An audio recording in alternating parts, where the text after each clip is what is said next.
Assalamualaikum warahmatullahi wabarakatuh. Waalaikumsalam warahmatullahi wabarakatuh. Baik, di sini saya akan memperkenalkan diri.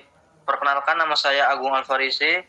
Di sini saya akan mempresentasikan tugas bahasa Indonesia yang mana tugas tersebut adalah membuat jurnal. Dan di sini saya tidak sendiri, saya ditemani oleh Mas Izatul Asmi Mulia. Yang mana jurnal tersebut ini bertujuan untuk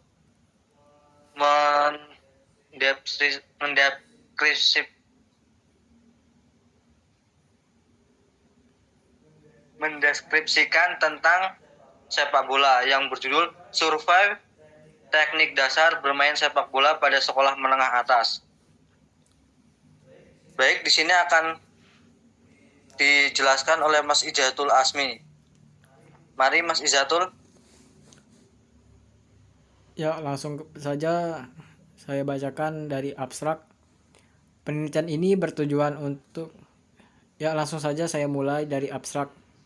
Penelitian ini bertujuan untuk mengetahui kemampuan teknik dasar bermain sepak bola pada pemain pada jenjang sekolah menengah atas. Jenis penelitian ini adalah penelitian yang bersifat deskriptif analisis yang menggunakan pendekatan kuantitatif. Maksudnya adalah sumber data yang diperoleh dari 20 pemain yang termasuk dalam tim ekstrakurikuler sepak bola di sekolah menengah atas di Kabupaten Surakarta. Berdasarkan hasil data yang diperoleh dari 20 pemain, sekolah menengah atas diperoleh hasil dengan presentasi 60% pemain yang didominasi dalam kategori sedang. Berdasarkan hasil penelitian tersebut, dapat disimpulkan bahwa kemampuan teknik dasar bermain sepak bola pada pemain jenjang sekolah menengah atas belum bagus atau baik. Faktor yang mempengaruhi pemain belum memiliki kemampuan teknik dasar sepak bola yang baik adalah program latihan yang tidak teratur, kondisi fisik yang kurang bagus, pola makan yang kurang teratur, dan fasilitas pendukung latihan yang kurang memadai. Kata kunci dari abstrak tersebut ada beberapa seperti pendekatan kuantitatif, deskriptif analisis, dan kemampuan teknik dasar. Untuk pendahuluan, sepak bola adalah permainan bola yang dimainkan oleh dua tim dengan masing-masing beranggotakan 11 orang. Olahraga ini sangat terkenal dan dimainkan di 200 negara. Permainan sepak bola bertujuan untuk mencetak gol sebanyak-banyaknya dengan menggunakan bola kulit berukuran 27-20.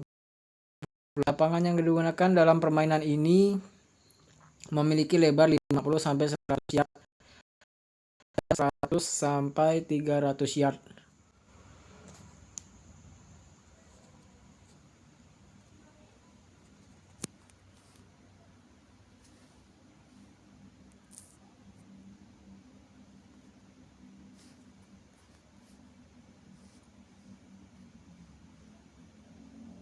Tunggu sebentar Mas, ini ada bermasalah.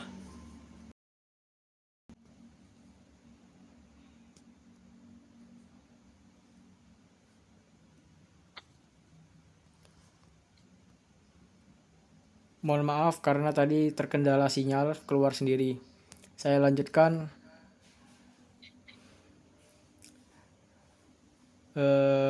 Olahraga ini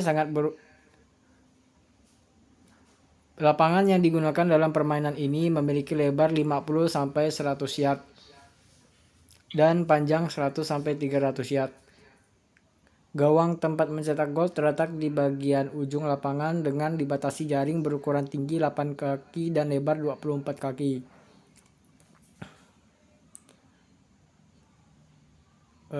Sejarah olahraga sepak bola dimulai sejak abad ke-2 dan 3 sebelum Masehi di Cina. Di masa dinasti Han tersebut, masyarakat menggiring bola kulit dengan menendangnya ke jaring kecil. Permainan serupa juga dimainkan di Jepang dengan sebutan kemari. Di Italia, permainan menendang dan membawa bola juga digemari, terutama mulai abad ke-16. Sepak bola modern mulai berkembang di Inggris dan menjadi sangat digemari di beberapa kompetisi. Permainan ini menimbulkan banyak kekerasan selama pertandingan sehingga akhirnya Raja Edward III melarang olahraga ini dimainkan pada tahun 1365. Raja James I dari Skotlandia juga mendukung larangan untuk memainkan sepak bola pada tahun 1815. Sebuah perkembangan besar menyebabkan sepak bola menjadi terkenal di lingkungan universitas dan sekolah. Kelahiran sepak bola modern terjadi di Freemason Tavern pada tahun 1863 ketika 11 sekolah dan klub berkumpul dan merumuskan aturan baku untuk permainan tersebut. Bersamaan dengan itu terjadi pemisahan yang jelas antara olahraga rugby dengan sepak bola (soccer). Pada tahun 1869 membawa bola dengan tangan mulai dilarang dalam sepak bola. Selama tahun 1800-an, olahraga tersebut dibawa oleh pelaut, pedagang, dan tentara Inggris ke berbagai belahan dunia. Pada tahun 1904, Asosiasi Tertinggi Sepak Bola Dunia (FIFA) dibentuk dan pada awal tahun 1900-an, berbagai kompetisi dimainkan di berbagai negara. Untuk pertandingan internasional dewasa, lapangan sepak bola yang digunakan memiliki panjang yang berkisar antara 100 sampai 120 meter dan lebar 65 sampai 75 meter. Di bagian tengah kedua ujung lapangan, terdapat area gawang yang berupa persegi 4 berukuran dengan panjang 7,32 meter dan tinggi 2,44 meter. Di bagian depan dari gawang terdapat area penalti yang berjarak 16,5 meter dari gawang. Area ini merupakan batas kiper boleh menangkap bola dengan tangan dan menentukan kapan sebuah pelanggaran mendapatkan hadiah tendangan penalti atau tidak.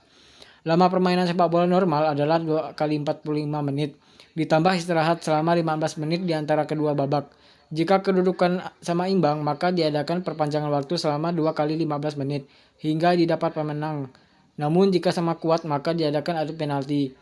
Wasit dapat menentukan berapa waktu tambahan di setiap akhir babak sebagai pengganti dari waktu yang hilang akibat pergantian pemain, cedera yang membutuhkan pertolongan, ataupun penghentian lainnya.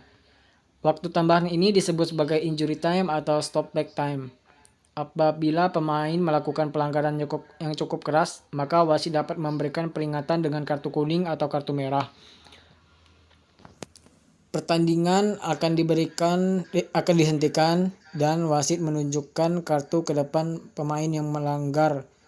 Kemudian mencatat namanya di dalam buku. Kartu kuning merupakan peringatan atas pelanggaran seperti bersikap tidak sportif, secara terus-menerus melanggar peraturan, berselisih kata-kata atau tindakan, menunda memulai kembali pertandingan, keluar masuk pertandingan tanpa persetujuan wasit, ataupun tidak menjaga jarak dari pemain lawan yang sedang melakukan tendangan bebas atau lemparan ke dalam pemain yang menerima 2 kartu kuning akan mendapatkan kartu merah dan keluar dari pertandingan.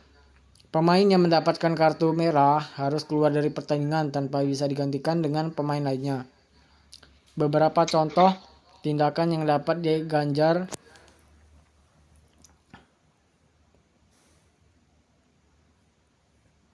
kartu merah adalah pelanggaran berat yang membahayakan atau menyebabkan cedera parah pada lawan. Meludah, melakukan kekerasan, melanggar lawan yang sedang berusaha mencetak gol, menyentuh bola untuk mencegah gol, dan menggunakan bahasa atau gerak tubuh yang cenderung menantang. Selanjutnya untuk Mas Agung bisa melanjutkan. Baik, selanjutnya itu ada metode. Dalam penelitian ini menggunakan metode kualitatif dengan pendekatan studi kasus.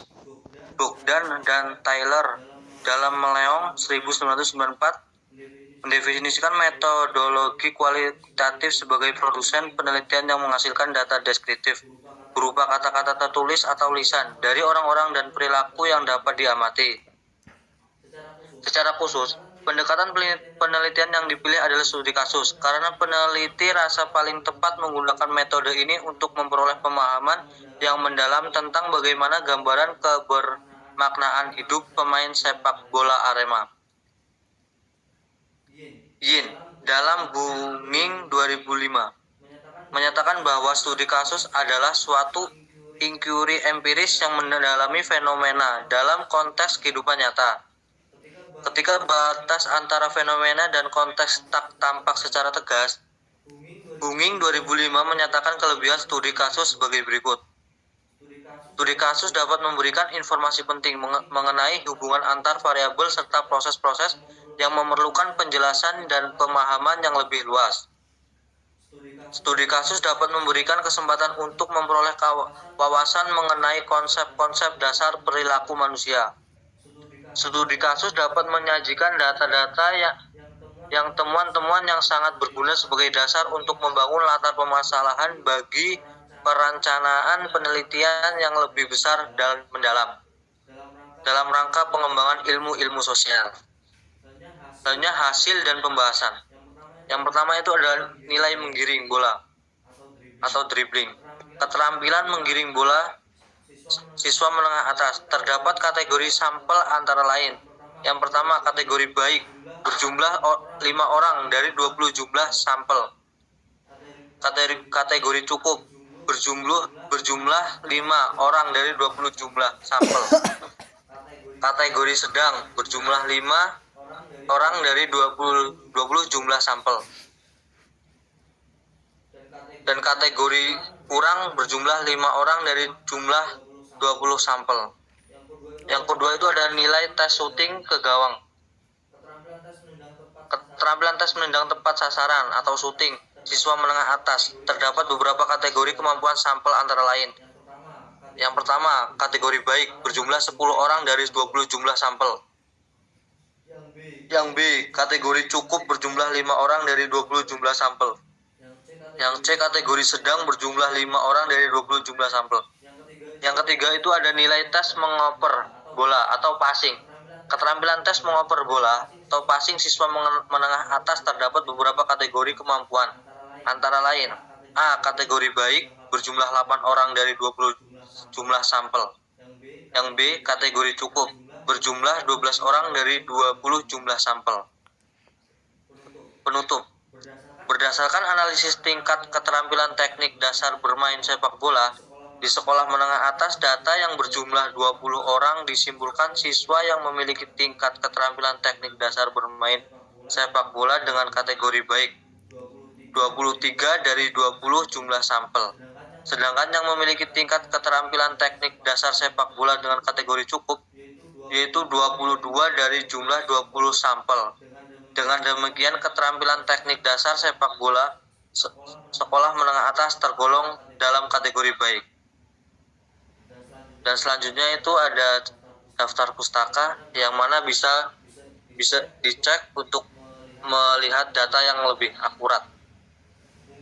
Mungkin sekian yang dapat saya sampaikan dan Mas Izzatul Asmi tentang hasil kerja kita mengenai jurnal. Jika ada salah kata ataupun yang hasil yang kurang memuaskan, mohon dimaafkan. Wassalamualaikum warahmatullahi wabarakatuh. Waalaikumsalam warahmatullahi wabarakatuh.